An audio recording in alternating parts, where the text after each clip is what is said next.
Good morning, everybody, and welcome to your Monday morning kickstart. I hope you guys all had a fantastic weekend, and let's get this week off to a flying start. So, our theme of this week is less is more. Quality over quantity. And the reason I bring this up is because we always see around this time of the year, because, new year, new me, we're going to start new things. And I tend to find that YouTube and Instagram and TikTok, or let's not kid myself, I'm 43, I'm not on TikTok, but all these social media channels are just full of knowledge and information, too much information. And I think we have a danger at this time of year of finding ourselves a little bit overwhelmed, because we go in with good intentions, and because we're super motivated, because we're, new year, new me, I'm going to pass Cambridge Advanced this year, we start going a bit crazy and we start downloading every single PDF in existence on the Cambridge Advanced exam, or C1 English or C2 English, because if we get the C2 one, that will get us to C1 faster somehow. We start binging loads of YouTube videos, and we just start consuming all this content, or half consuming. We're downloading umpteen books and all this information, or we're pressing save on Instagram posts. Well, I'll come back to that and watch that later. We never do. Who goes back to their saved posts on Instagram? I never do. So we have all this kind of information overload. And what happens is we think we're doing the right thing by getting all this information. But what this actually does is stalls our action. It stalls our ability to take action, because we're consuming, and we're consuming random different content, like 5 minutes here, 5 minutes there, 5 minutes there, which means we're multitasking and our brain's getting a bit stressed, a bit overwhelmed. We feel really busy. We feel like we're doing all these things, we're working really hard, but that we're not improving and we're getting nowhere. And then we get angry and frustrated because we're like, I'm tired, I've done all this work, but I haven't learned anything. And it's kind of being, like we say in English, like running on a hamster wheel. No, we're going round and round and round. We're working really fast. We're running really fast, but we're getting nowhere. So we say like running on a hamster wheel, or you might hear people say, I'm spinning my wheels. I'm spinning my wheels, but nothing's moving. Nothing's progressing. That needle is not moving up. So that's why I want you to remember, especially in January, that this mantra that I started this show off with was less is more. Quality over quantity, okay? This is why we give you your custom study plans, so that you have a clear plan to follow step by step. Everything's picked for you. You can take away that decision fatigue of thinking about what to study or when to study it. All you need to do is open your plan and follow that thing, and know that that is perfectly designed to help you, okay? I know it's really tempting, and I do it myself. You get, we call it shiny object syndrome. Shiny object syndrome is when, okay, we're following that plan, but then we go to Instagram or something, and someone makes a stupid video saying, with a hook, saying, pass your Cambridge Advanced exam in 3 days. Well, what is this? What is this new method? And then we start wasting an hour looking at some video about how to pass your exam in 3 days. No? Impossible. Or how to get from A1 to C1 in 1 month. And we kind of get lured in, to be lured in, to lure someone is to make them follow you. No, like we lure animals into traps. No? We lure them in. We get lured in with these shiny new things, no? And we just end up wasting time, and then going back to that overwhelm and having that decision fatigue. Okay, so what I want you to always focus on is just going through your study plan step by step, taking your time with it, okay, and thinking about quality over quantity. Because where the real magic happens is not jumping between millions of different exam tasks or grammar or vocabulary, jumping all over the place, okay? We want to be taking our time, doing one exam task or one grammar task or whatever it is, whatever your weaknesses is, doing that one thing at a time, but doing it really well so that we learn from it, okay?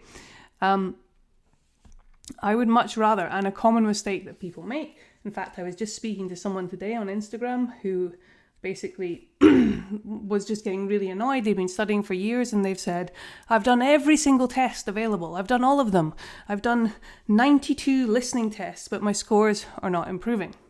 And I asked them, I was like, okay, but what are you doing in between each test? I'm just doing tests. I'm just doing tests and I'm not improving. And immediately I knew what the issue was, no? That we're not doing what I kind of harp on about during this course. We're not doing that analysis stage, no? We do a test, we look at the answers, we analyze why we got those answers wrong, and we work out how to fix them. And of course, you guys have me, so whenever you don't know why you got something wrong, then that's when you get to ask me a question. That's when you get to go over to the Telegram group, put a question in the Telegram group so we can understand what you need to do next. Is it, we need to go work on a particular structure? Is it that we need to go work on the technique? Is it that we need to improve your vocabulary? What is the thing that we need to work on? And we work on that so that when you go do another test in a couple of weeks' time, or a month's time, or 6 weeks' time, then you've improved on that thing and we're improving the scores, okay? If we skip that step, then we're just kind of wasting mock exams. This girl basically wasted like 90 mock exams because she wasn't doing that step. And now, so when she goes to do those tests again, if she does it after she's done those steps, she's going to, well, depends on her memory. She'll have kind of already done the tests and may just have the answers memorized and, have a false score.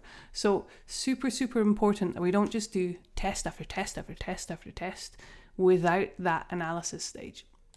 Okay, if you do an activity, so let's say we do a reading part 7, and it takes us 15 minutes to do it, we should be spending about 15 minutes, unless we got them all correct, and we should be spending about 15 minutes going through our answers with a fine-tooth comb and making sure we understand the errors.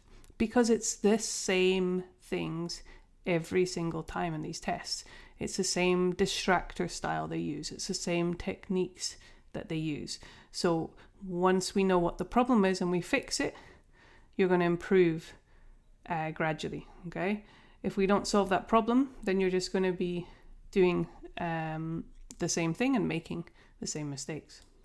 And I know there can be a bit of resistance around that. I know it sounds a bit too simple, and that analysis stage we kind of have a tendency to skip because we're it's a bit boring. Should I really be spending like 15 minutes like analyzing this one task? Like, that's really boring.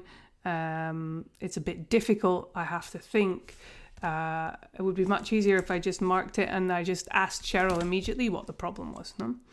But remember, the most difficult things, the things we avoid, the things we don't want to do, that's usually where the magic happens. That's usually where the progress happens. If I work it out for you, if I just tell you what the problem is or tell you the answer without you thinking about it first, then that's not going to help you in the long run, okay? It's really, really important that you try and work things out for yourself so that your brain understands that and understands it as important. If you do that and you still can't understand why you got something wrong, then that's when you ask me, because that's when we know, okay, that's something that we really need to work on. That's something that's new for you, okay? But 9 times out of 10, you will be able to see it for yourself when you do that bit of critical thinking and when you do that step. But I know it's not fun, but remember, it's those difficult tasks where we see the progress on the other side. It's those difficult tasks that are the needle movers with our progression, okay? So think about, it's not more material than you need. Just stick to your study plan, work through it step by step, okay? It's not more material you need. It's that analysis stage and that quality over quantity, okay? There will be cases where actually what you do need to do is just several practice tests. We just need to get you used to the technique.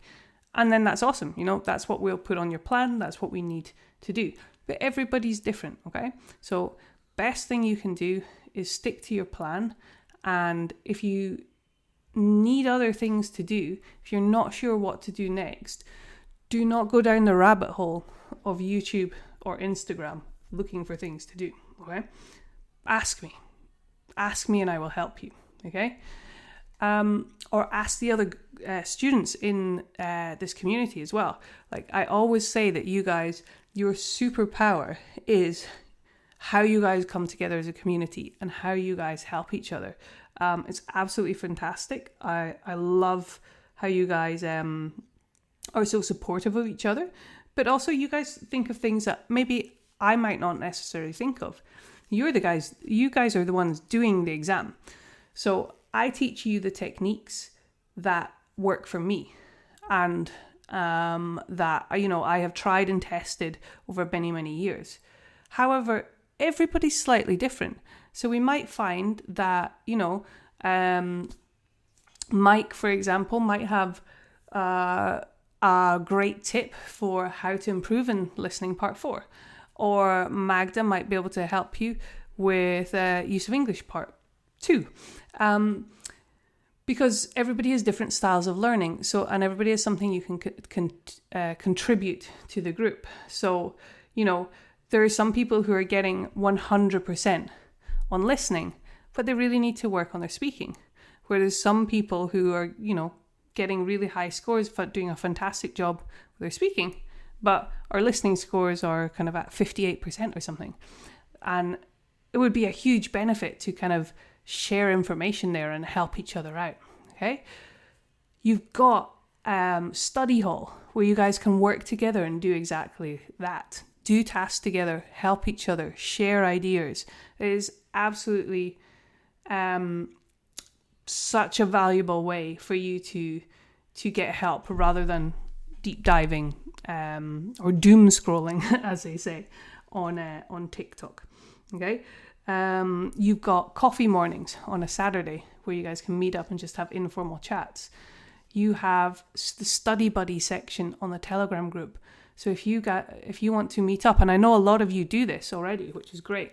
If you guys want to meet up and practice a particular part of the exam, then that's something that you can do. You can put questions in the Telegram section for other students. You can post things like, hey guys, I'm really struggling with reading part 6. Anyone who's good at that task or anyone who improved at it, do you have any advice for me? What could help? And you guys can either, share advice or perhaps meet up and help each other out. So that is, I think, one of the greatest things about this course. I've never seen it in any other course, a community like this, like you guys. So pat on the back for you guys for being awesome. And my last little piece of advice for you guys moving forward is, if you're making errors in the exam, which everyone will, nobody's going to get 100% in everything. I've never ever in my life seen a 210 score in every single part of the exam.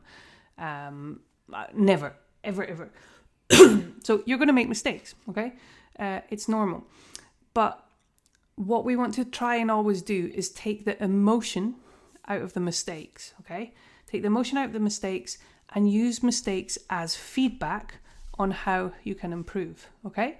Mistakes are not a problem. Mistakes are great. Mistakes help us learn and improve and show us what we need to work on, okay? So don't feel bad if you got a low score in something. But don't just tear up your paper and like, I give up. It's impossible. No, look at it scientifically. Think, okay, what went wrong? How can I fix that? Let me ask Cheryl if I'm not sure. And if we look at that scientifically and just keep going and persevering, then we will get there. Okay, you're only gonna fail if you give up. Okay, keep going. Keep looking at things scientifically rather than emotionally, okay? And you're going to get there. This exam is tough. Learning English is tough. Like getting up to the high level, C1, C2 level is bloody hard. It takes years. Anyone on TikTok who says you can do it in a couple of months is a big fat liar, okay? So you are doing the right thing. One step at a time. Consistency is key. Quality over quantity, and you will get there. Guys, I hope you find this useful. Let's have an absolutely fantastic week. I'll see you in the speaking sessions. Take care and have a good one.